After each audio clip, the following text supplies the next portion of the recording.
पति पत्नी का जोड़ा था। पति तो भगवान की बहुत सेवा करता था। भगवान की सेवा मतलब संसार कल्याण की सेवा एक ही समान मानी गई है। धर्म पत्नी बड़ी क्रूर थी, बड़ा क्रोध करती थी हर बात पर। पतिदेव सुनकर आराम से चुप हो जाया करते थे, अरे कोई बात नहीं, इसकी आदत है, या फिर मेरा ही कोई कर्म ऐसा है कि हर वक्त मैं ही सुनने का आदी हूँ, कुछ भी करता हूँ सही गलत हो जाता है, ऐसा ऐसा करके। एक दिन धर्मपत्नी घर नहीं है और किसी ने बाहर दरवाजे पर कह दिया कि भिक्षाम दे। उसने देखा धर्मपत्नी तो है नहीं, तो मैं एक काम कर लूं, आ गई तो करने नहीं देगी। तो वो चुप चुप कर गया और अंदर घुसकर देखा कि कुछ खाने का दूंगा तो वो मारेगी, पता चल जाएगा। उसने बहुत सारे बर्तनों में से एक बर्तन उठाया और उसको बाबा जी को दे दिया और कहा कि इसे लो और आगे चले जाओ, इसमें एक भर तो कोई भी देगा, पर मैं आपको सिर्फ ये डोंगा देने की योग्यता रखता हूँ। बाबा जी ने कहा कि कोई बात नहीं, माँ भगवती आपका कल्याण करे। तो डोंगा लेकर आगे चला गया। थोड़ी देर के बाद प्रकट हो गई। तुमने देखा कि अभी बाबा यहाँ से गया, घर वाला मेरा घर था और ये तो है तो निकम्मा, ये हमेशा देखा नहीं किसी को देने के लिए तैयार हो गए, घर में घाटा वादा इसको कोई फर्क नहीं पड़ता। उसने कहा कि तुमने उसे क्या दिया है? उसने कहा मैंने कुछ नहीं दिया। फटाफट उसने जाकर अपनी रसोई को देखा तो वहां एक बर्तन कम था और वो अपने पति के पीछे पड़ गए कि दिया है ना उसे तो वापस लेकर आ भी, कि अभी नहीं तो आज रात की रोटी तो बहुत बड़ी बात है, मैं तुझे घर में नहीं घुसने दूंगी। अब मैं क्या करूं? भागा बेचारा उसके कहे से, इसलिए भागा क्योंकि उसने कहा मूर्ख, अगर देना था तो कोई प्लास्टिक का देता, ये तो चांदी का डोंगा था और मैंने आज ही बाहर निकाला था। वो कहता अच्छा। वो भी धीरे धीरे चलता रहा और भिखारी भी मस्ती में भागता रहा। थोड़ी देर के बाद आगे वो टकरा गए। तो उसने कहा भिखारी को कि वो डोंगा कहाँ है? तो उसने कहा कि मेरे थैले में है। कह रहा आराम से लेकर जाइए, वो चांदी का है, कि ऐसा ना हो कि तू भी उसे वैसा समझ ले जैसा उसे मैंने समझा। मुझे लगा स्टील का होगा, लेकिन मेरी घरवाली ने बताया ये चांदी का है और इसकी बहुत कीमत है, इसे यूं ही नहीं बेच देना। तो एक बार तो भिखारी ने उसकी शक्ल देखी, उसने डोंगे को बाहर निकाला, उसने अच्छी तरह देखा, हाँ है तो सच में चांदी का। तो उसको तू फटाफट ले जा। अगर वो बाहर आ गई और उसने गलियों में तुझे देख लिया तो फिर वो जाने तुझे देने वाली है नहीं। और क्रोध तो उसका इतना है कि जो और सामान तूने ले रखा है वो भी यही रख लेगी। उसका एक मित्र था, उसने उसकी सारी बात सुन ली। भिखारी को तो उसने कहा यहाँ गलियों को छोड़ दे, आगे चला जा। उसका मित्र कहने लगा कि भाई ये क्या कर दिया तूने? तुझे तो पता है और मैं भी जानता हूँ कि जो भाभी है वो बड़ी क्रोधी है और किसी को वो कुछ देने भी नहीं देती, कि सब कुछ उसी का है, दान तो बिल्कुल भी नहीं। और तूने किया क्या? चांदी का डोंगा उसे दे दिया। और जब पता चल गया कि ये बर्तन जो था चांदी का, फिर भी तूने इसे लिया नहीं, इसे बर्तन लेके इसे कुछ और दे देता। तो उसने कहा कि तुम समझे नहीं, ये डोंगा मैंने इसको इसलिए दे दिया कि मैं भगवान की भक्ति करता हूं, तो मुझे भगवान पर भरोसा भी अपार है। तो भगवान आज मुझे ये सिखा रहा है कि जब तेरा बड़ा घाटा हो जाएगा ना, तो भी तुझे दुखी नहीं होना। जैसे तू आज मुस्कुरा रहा है, अपने किसी बड़े घाटे पर भी ऐसे ही मुस्कुराते रहना। तो मुझे अपने भगवान पर पूरा भरोसा है, वो जो कुछ भी मेरे साथ करता है मेरे हित के लिए करता है, इसलिए मुझे इस डोंगे से कोई लेना देना नहीं है। और रही बात तेरी भाभी की कि वो मुझे घुसने आज नहीं देगी, तो अपार कृपा होगी अगर वो मुझे घर में घुसने नहीं देगी। और उससे बड़ा सुख तो बहुत मजा आ गया कि रात को रोटी भी खाने को नहीं मिलेगी। एक रात मुझे प्रभु के लिए जागने को और भूखा रहने को मिल जाएगा, तो मुझे और क्या चाहिए? क्योंकि भक्त को क्या चाहिए? भक्त को चाहिए कोई मारे उसे एक बार धक्का गया, आज घर से बाहर वो तो खुश हो जाता है। बच्चों को कहते ना आज घर नहीं घुसने दूंगी, वो कहता मत आने देना, मैं अपने दोस्त के घर चला जाऊंगा। तो उसको कहते चल अपने घर वापस आ जा, कि दोस्त के घर नहीं जाना।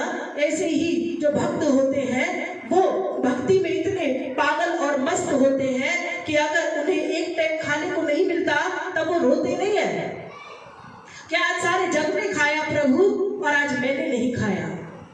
वो कहते हैं आज तो बड़ा मजा आया, सारे जग ने खाया और बस एक मैंने नहीं खाया। तो वो इस बात में मजा कमाते हैं कि आज मुझे खाने को नहीं मिला। तो हम कहाँ से तय करते हैं कि संत कौन होते हैं, भगवान के प्रिय कौन होते हैं? वो होते हैं जिनके हाथ में 4-4 सोने की चूड़ियां हो, या वो है कि भगवान तूने इसको सोने का कड़ा दिया, बड़े मजे की बात है मुझे नहीं दिया, क्योंकि अगर ये दे दिया तो मरते दम तक मैं इस कड़े में ही अटका रह जाऊंगा। कृपा है तेरी कि मुझे कुछ भी नहीं चाहिए। कौन सी दौलत चाहिए जो मैं अपने साथ लेकर ऊपर जाने वाला हूँ? क्योंकि अभी हम वैष्णो देवी जाएंगे तो लोग सबको 5 दिन तैयारी का मौका सबको चाहिए। कोई कपड़े लेगा, कोई तैयारी करेगा, यहाँ तक कि जब बस में बैठ जाएंगे तब सारे विचार करेंगे दवाई का डब्बा रखा है, सूट की चुन्नी रख ली थी। ऐसी छोटी छोटी चीजें विचार करते जाएकर वहां पहुंच जाएंगे और खोल के देखेंगे कि 5 दिन से तैयारी कर रहे थे और जो सूट पहनना है उसकी चुन्नी तो घर रह गई और शक्ल कैसी होगी, रोने जैसे। इतने दिन से तैयारी और अब जो पहनना है वो तो मैं पूरा लेके ही नहीं आई। अब पूछेंगे इस सूट की चुन्नी है? इतनी सी बात में हम व्याकुल हो जाते हैं। तो आप सोचो कि 50-60 साल के बाद जब वापस ऊपर जाने वाले हैं तो उसकी तैयारी भी तुम्हें आज से ही करके चलनी है।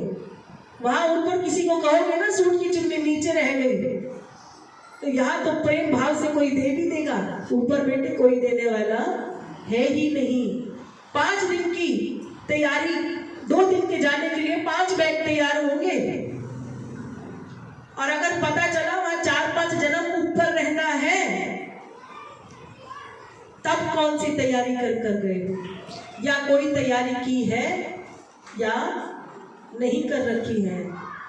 और सोचो मेरा कड़ा नीचे रह गया, भगवान मैंने तो इतनी मन्नतों से आपसे कड़ा मांगा था, वो कड़ा तो नीचे मेरी कमबख्त बहू ने डाल रखा है और गालियां भी मुझे को देती है और कड़ा भी उसी के पास रह गया, तो मन कैसा होएगा, ऊपर बेचैन हो जाएगा तुम्हारा। तो आज से ही अपने बैग पैक करने शुरू कर दो। कौन से वाले? जो ऊपर आपको सामान चाहिए, मेरे ऊपर नहीं, सृष्टि के पार। और ऐसा नहीं सोचना कि आप तीर्थ नहीं कर रहे। आपका क्या नाम है? रितु। इसने मुझे कहा कि बहुत समय बीत गया कि हम अपनी कुल देवी माता के पास नहीं गए। तो आज इच्छा है आपके प्रश्न का उत्तर दे दूं फटाफट से। जो तीर्थ स्थल है वो किसने बनाए हैं? भगवान ने नहीं बनाए, फिर किसने बनाए थे? जहां कहीं भी पिंडी स्वरूप माँ भगवती विराजमान है, जैसे कि मेरी नजर में तो मैं जब देखती हूँ मुझे ज्वाला जी दिखती है, क्योंकि माँ ज्वाला कहते हैं कि तन संसार है और आत्मा माँ की ज्वाला ज्योति रूप है, और वो आज भी जागृत अवस्था में ज्वाला जी माँ ज्वाला में विराजमान है। और पिंडी स्वरूप माँ, कांगड़े वाली माँ, चिंतपूर्णी माँ, ये माँ का जो स्वरूप है ये सब पिंडी स्वरूप है। ये किसने बनाया? माँ ने बनाया, क्योंकि माँ ने ही कहा कि आज से कांगड़ा में मुझे इस रूप से माना जाएगा, मैं ब्रजेश्वरी माँ हूँ और मुझे मेरी ये पिंडी रूपी, आप जब भी इसके समक्ष आकर मुझसे मनो इच्छा मांगेंगे तो मैं आपकी अवश्य पूरी करूंगी। ठीक है, हो गया तीर्थ स्थल बन गया। तो ये सबसे पहले बताओ कि ये आकाश किसने बनाया? ना आपने, ना मैंने, ना मेरे पीछे वाले गुरुओं ने। ये बनाया आदि शक्ति और आदि योगी, यानी शिव और माँ पार्वती ने सृष्टि में सबसे पहले आकाश बनाया, फिर धरती बनाई, और बीच में तुम सब रह रहे हो। अब तुम्हारी रहने के लिए जरूरत थी कि भाई ये सांस लेंगे, तो उन्होंने सांसें बनाई। इन्हें जल की आवश्यकता है, तो इनके लिए जल बनाया कि भाई ठंड बहुत हो जाएगी, तो उन्होंने सूर्य की किरणें बनाई। वायु को चलाया तुम्हारे लिए, अग्नि को प्रकट करा तुम्हारे लिए, सब कुछ उन्होंने बनाया। तो तीरथ कहाँ है? तो तीरथ है ये संसार। क्योंकि मैंने उस दिन कहा कि आप पूरा संसार देख ही नहीं सकते, पर एक में आप सब कुछ देख सकते हैं ना। तो आप संसार में रहते हैं, और संसार में और कौन रहता है? संसार में भी वही माँ और वही आदि योगी शक्ति रहते हैं। आप ना सोचे कि केवल वहीं जाकर ही मिलते हैं, अगर आप चाहें तो कहाँ नहीं मिलते। इसलिए जब तक हम हर रोज इस 5 भूत तत्वों से जुड़े हुए संसार को तीरथ नहीं समझेंगे, तब तक हम कांगड़ जी में कितने घंटे रहेंगे? ज्यादा से ज्यादा 1 घंटा, बहुत होगा 2 घंटे दर्शन करेंगे, आधा पौना घंटा बैठेंगे, और वापस कहाँ आएंगे? वापस अपने घर की तरफ आएंगे, उसी संसार में वापस आकर मिल जाएंगे। अगर आप तय कर ले कि ये जो संसार है यही आपका तीरथ है, तब आप रोज तीर्थ यात्रा कर सकते हैं। कह दो। अब दूसरी बात कि अगर तीर्थ में जाकर कहा कि इधर उधर थूकोगे तो माँ नाराज हो जाएगी।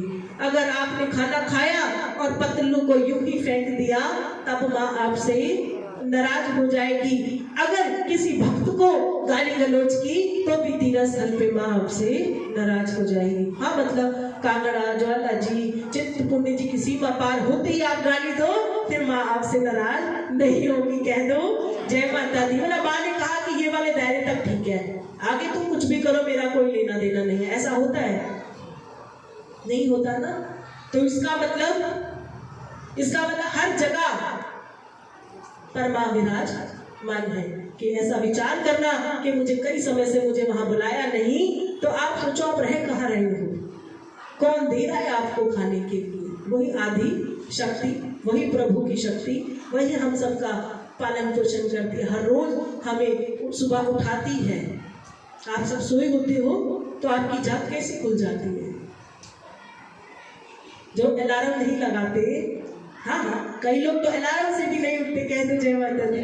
तो जब अलार्म भी नहीं बज रहा, तब आपको कौन उठाता है? जैसे आप अपने बच्चे को कहती हो कि बेटा अब उठ जा, लल्ला अब उठ जा, कि तुझे अभी बहुत सारे काम करने हैं, तब ऐसे तुम्हें कौन उठाता है? तुम्हारी माँ उठाती है तुम्हें, और तुम्हारी अचानक से जाग खुल जाती है, और तुम क्या करते हो? फटाफट फोन उठाते हो? नहीं, तो सबसे पहले भगवान को मन विचार से एक बार याद कर लो कि शुक्र है माँ कि तू आई और तूने मुझे उठाया। अगर आज तू ना मुझे उठाने आती तो मैं तो धरती से चला ही गया था। न जाने कितने कड़े चूड़ियाँ फिर पीछे छोड़ दी थी। कल रात को मैंने दोनों कड़े उठा के अपने गद्दे के नीचे रखे। अगर तू ही ना आती मुझे उठाने के लिए तो मेरे साथ तो सब कुछ बिगड़ जाता। इसलिए उन्होंने कहा कि आप ना सोचें कि मेरे मंदिर के भीतर बैठकर अगर तुम अच्छा काम करोगे तो मैं आपको बहुत सारा दे देगी। नहीं, अगर आप इस आसमान और इस धरती के बीच में रहोगे और अच्छा कर्म करोगे तो आपको प्राप्ति अवश्य होगी। सबसे बड़ा तीर्थ इस संसार में आना है और अच्छे जीवन को जीना आपकी सबसे बड़ी तीर्थ यात्रा है। हाँ, इस यात्रा के तहत अगर आपकी गाड़ी चलते चलते किसी किसी अच्छी जगह पर रुक जाए तब आप उसका आनंद कमा सकते हो। पर सिर्फ परमात्मा को प्रसन्न करने के लिए आप तीर्थ के लिए आज के बाद कभी नहीं रोए कि बाप ने मुझे कभी तीर्थ यात्रा नहीं कराई। माँ भगवती की अपराध बहुत कृपा है इस शिव शक्ति धाम पर कि इस जगह पर शायद 3 या 4 साल से माँ भगवती ज्वाला माँ की जोत है, जिसके चाहे तो सब दर्शन कर सकते हैं और चाहे तो फिर उन्हें लगता है कि ये तो खाली जोत है, मुझे तो वहीं जाकर देखना है कि प्रकट कैसे होती है, कहाँ से निकल रही है बिना घी बिना तेल की। ये तो तुम्हारी जिज्ञासा है जिसे तुम जाके शांत करके आ सकते हो। अगर सिर्फ दर्शन की इच्छा है वो तो तुम कर ही रहे हो, पर स्वीकार नहीं करोगे। तुम्हें तो वो वाला भगवान चाहिए जो 10 भुजाधारी हो, जिसके पास बहुत सारे त्रिशूल और बहुत शंखनाद 8-10 जब तक हाथ ना हो, जब तक तुम उसे भगवान स्वीकार नहीं करते। तो आपको क्या लगता है हर रोज भगवान 8 हाथों को लेके घूमते हैं? कभी तो उनकी भी इच्छा होती होगी ना, मानव जन्म की तरह है इनके पास 2 है, उसी से 8 का काम कर लेते हैं। बनाए तो हम नहीं है इन्हें, तो शायद हम भी 2 भुजाधारी होकर भी सारे संसार का कल्याण कर सकते हैं। तो आज के बाद यहाँ बैठा कोई व्यक्ति ऐसा नहीं सोचेगा कि माँ ने हमें बुलाया नहीं है या आपकी बार हमारी तीर्थ नहीं हुई है।